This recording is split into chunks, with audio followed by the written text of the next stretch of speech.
Pak Menteri, kemarin kalau tidak salah sempat melakukan kunjungan ke Bali ya Pak ya. Kalau melihat kondisi Bali kemarin saat melakukan kunjungan, bagaimana untuk kondisi di sana Pak? Sudah siap belum sih Pak untuk bisa menerima wisatawan asing begitu? Ya, kami kemarin waktu di Bali, kami tinggal di satu hotel, yang hotel itu isinya cuma kami semua, ya kan. Jadi tidak ada orang lain di situ. Dan kemudian ya kita juga seperti saya cerita, kita periksa ini dan seterusnya. Kita juga datang ke pusat-pusat atraksi-atraksi, kita lihat apa mereka menegakkan disiplin itu atau tidak. Kita lihat eh, apa kafe-kafe di sana, kedai-kedai kopi keadaannya seperti apa. Ya memang turun drastis karena memang tidak ada pendatang, gitu kan. Dan apa banyak catatan yang kami peroleh dari lapangan dengan perjalanan dinas kami yang saya kira saya sudah share dan saya sudah laporkan juga eh, ke presiden, saya ke kabinet apa sebenarnya yang terjadi di lapangan dan apa yang harus kita lakukan gitu. Jadi apa namanya,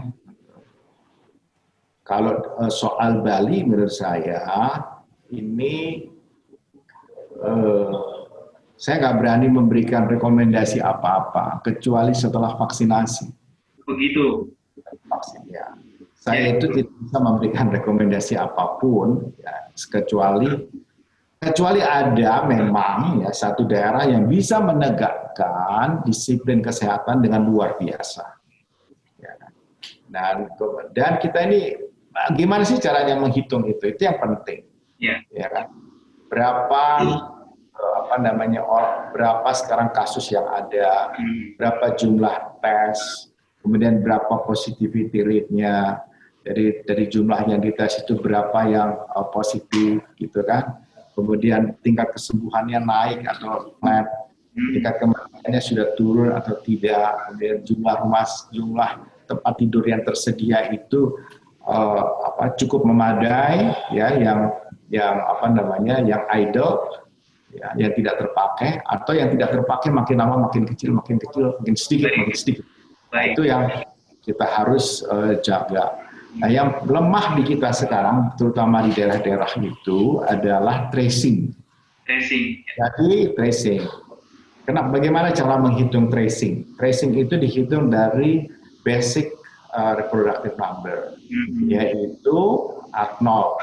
Arnold di dalam pandemi ini khusus untuk Indonesia apa namanya untuk COVID ini angkanya 2,6. Artinya satu orang itu bisa menjangkitkan 2 sampai 3 orang.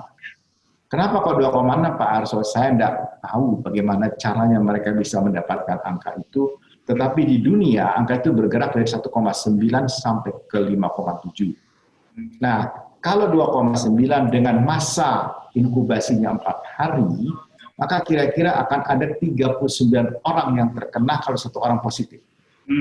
Hari pertama pasti akan kena 3 orang, hitungan teoritisnya. Ya kan? Kalau dia ketemu sama banyak orang lebih bahaya lagi.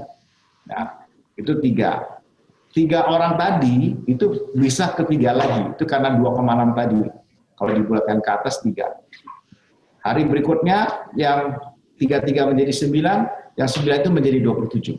Nah, ini 27 tambah 9 tambah 3, ya kan? Berarti 39. Nah, 39 ini yang harus di-trace. Nah, di-trace sedemikian rupa di mana mereka ini. Gitu. Berapa persentase dari 39 orang itu? Kalau yang satu orang ini hanya mengatakan dia hanya bertemu dengan 2-3 orang. Dan jadi gini loh, satu dia bilang kan relatif dia bisa menularkan ke 3 orang. Tapi dia bilang dia ketemu si A, B, C, D, E. Berarti untuk orang ketiganya itu dia banyak berapa kali lipat. Nah itu mesti di-trace. Kemudian lingkaran keduanya harus di-trace lagi. Orang ketiganya langsung di-trace lagi. Itu yang membuat apa namanya kita punya apa namanya ledakan yang sekarang terjadi di berbagai daerah karena kita kurang melakukan tracing ini. Ya, baik. Intinya untuk kondisi saat ini, kita untuk tidak disarankan untuk berpergian dulu ya Pak ya, sambil menunggu vaksin, Ya, agar kondisi angka positif ini meredah dulu begitu ya Pak. di Bappenas ini ya, kami di Bappenas ini, Senin dan Jumat itu saya kerja 100% dari rumah. Ya. Selasa, Rabu, Kamis itu saya bagi 3. Gitu. Jadi satu orang itu hadir secara fisik di kantor itu seminggu sekali. Baik. Gitu. Karena kami punya IDW tadi itu loh, ya kan? Dan IDW kami itu bisa tiap saat saya bisa tahu apa yang terjadi, berapa tas, berapa penugasan yang selesai, berapa keputusan yang diambil, bagaimana cara mengkoordinasikan semua kegiatan itu dengan mudah saya bisa ikuti dari waktu ke waktu. Baik, terakhir Pak Menteri, pesan terakhir bagi masyarakat Indonesia saat ini Pak, kita menghadapi kondisi saat ini sambil menunggu vaksin, silakan Pak. Bagaimana? Silakan pesan terakhir untuk masyarakat Indonesia di kondisi saat ini, silakan. Ya, pertama saya sudah berulang-ulang dari awal tadi sampai terakhir ini di kepala saya itu saya mengatakan sebelum ada vaksin, sebelum dilakukan vaksinasi, maka vaksin dan vaksinasi itu adalah penegakan disiplin kesehatan. Ya, demikian perbincangan saya bersama dengan Menteri Bappenas, Bapak Suharso Monoarfa, dan kita akan berjumpa lagi tentunya dengan tamu-tamu berikutnya.